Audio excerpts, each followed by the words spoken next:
Hey Mixers, and welcome back to FEM EDM. We are women empowered in music discussing various topics in the EDM community. I'm Ashley Edie.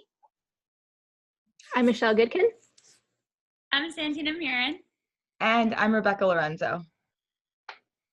Awesome. All right. So this week we are talking about living in the moment versus saving the moment for later or recording the moment.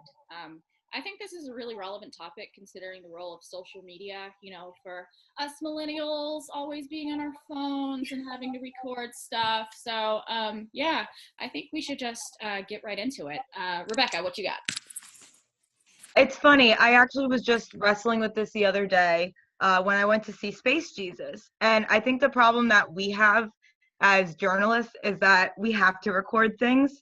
So we get used to taking videos and stuff like that, even more so than normal.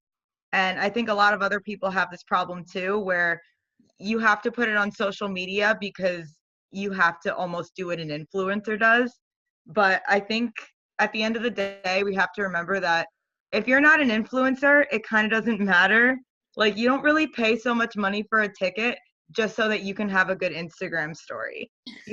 I think that what I usually do is if I hear a song that I love, that's the one I'll record. And then I'll record just one of it and let it go. And I can find the rest on YouTube after.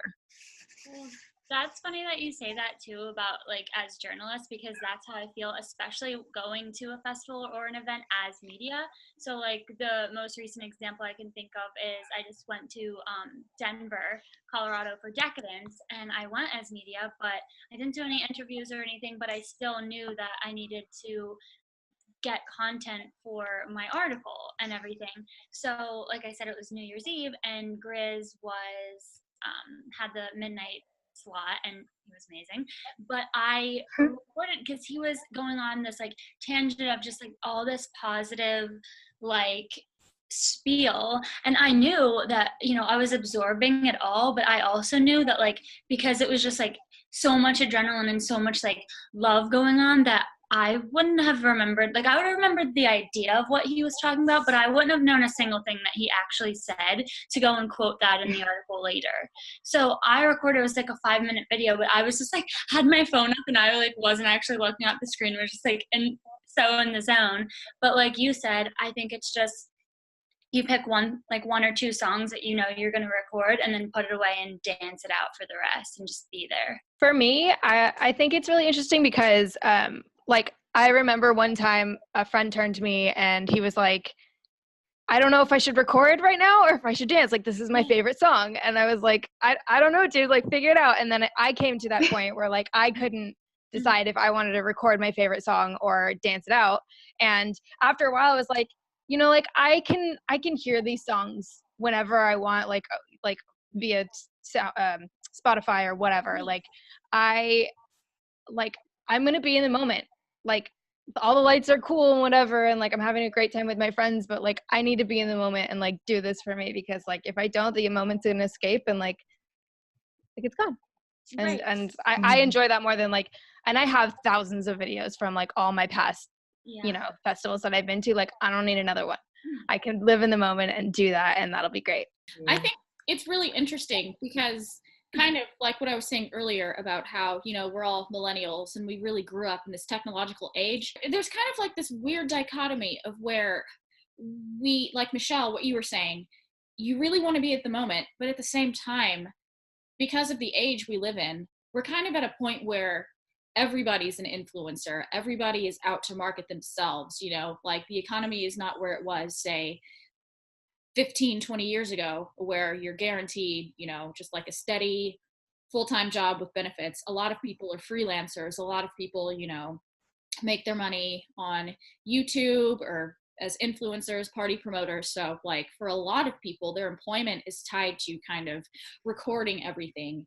And even for people who aren't, there's kind of this weird pressure to constantly show the world that you're winning life, you're doing really well, you know, like you go to a festival, you want to get as much on your Instagram story as possible to show people that, you know, you're winning life, you're having a really good time. Whenever I go to as media to like an event, of course, you know, like I'm gonna, you know, be recording stuff on my phone, you know, for posterity and for like an article to post later. But say I were going to a concert like not as media, I still feel that same pressure to record the moment. It's almost like second nature and instinct to people our age in a way. Whip out your phone and take that video. If I don't go to like every show, if something's in town, then I almost feel like I'm falling behind.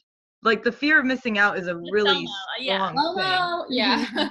Oh my God, that could be a topic in and of itself, honestly. I've been just rocking an Millennium fanny pack at like any show I go to, and I'll get like my phone just in there because I go hard. I'm like loving to dance, whatever, and I'll go in just for like the one or two couple of videos, or even sometimes it's like for the opener. It's like if I don't know who it is, I'll like want to record a little bit of that so I can go back and like find the songs or know who to look up, and it's almost like research for us in a way. I actually take a lot of videos just to record songs that I've never heard before so I can Shazam them later. That's that's what it is. And also too, I think that people forget this. Don't forget that your friends are also taking videos too. Anything that you take, just your favorites, your friends have videos too. They can send them to you. And in my friends take better videos than I do anyway. In mine, you can literally, because you can hear my awful singing voice in the back. You can hear me just saying dumb shit. So like, I'd rather have somebody taller with a clearer, like crisper arm take my videos regardless. I think it's really important for all of us to realize that when you're scrolling through your Instagram feed and you're seeing all your friends, you know, doing all these cute poses at festivals and everything, and they look like they're having the greatest time, I think it's really important to realize that that's a curated image and that what you see may not necessarily be what the situation is. Like, you could see, you know, someone who posted a fire selfie on Instagram at lightning in a bottle, but they may have had a nervous breakdown right before that, but you would never know because that's not the kind of stuff that goes in social media. And you also don't know what happened after that. It's just kind of like one snapshot into like literally a couple of seconds into someone's life. It doesn't really show everything that leads up to it and everything that happens after that. So I think, like, you know, social media, I know whenever I'm having a bad day, going on social media tends to make things worse because I see, you know, like all these pretty pictures of my friends with their significant others and they're having great times, you know, at all these places. And I think like, oh gosh, I feel super inadequate. But then I think like, wow, that's not necessarily what the situation is. And also someone may be looking at your picture on Instagram or Facebook or whatever and thinking, damn, I wish my life were as cool as that person's life. We all know that every artist basically has like two sets of their songs. You have the song that's like the record, the recorded version, and then them playing it live. And it's different with the live edits, with the transitions, with the different drops, like whatever they do is sometimes it's different live. So it's almost like a new experience that you only get to have it there. So if you want to rewatch that or remember what you heard, because a lot of times you don't get those, like they don't put that out. You know, so it's like it's either you get it there or you don't have it anymore. I will say this, I am team don't feel like you have to post the entire concert on your story because to everybody else it sounds like garbage. Yeah. It doesn't. True. It's not social media that like people are going like this to get through it. Like nobody cares about a hour-long Snapchat story unless you're an influencer or something. Yeah, no. Like not even them. No, if it's too long, I don't want to watch it. Like, oh my God, I know. Yeah. That's how you lose followers, if anyone's wondering. As females empowered in music, there are three things we're super passionate about. And those three things are lady bosses, body positivity, and amazing fashion. And business owner Lauren Lee, speaking of lady bosses, founded her own e-commerce business called Lady Boss Glasses, which was birthed in response to symptom after symptom of chronic eye fatigue experienced internationally by powerful and productive women all over the world.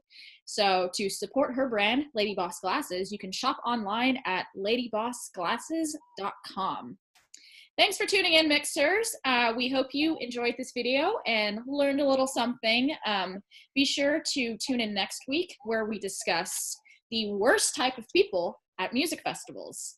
As always, to stay up to date with all things Mix, you can follow us at mix247edm.com and also at mix247edm on Facebook, Twitter, and Snap. Make sure to follow FEM EDM on our YouTube and Vimeo channels. That is all for this week. Thanks, guys, and ladies and people of all genders, and we will see you next time.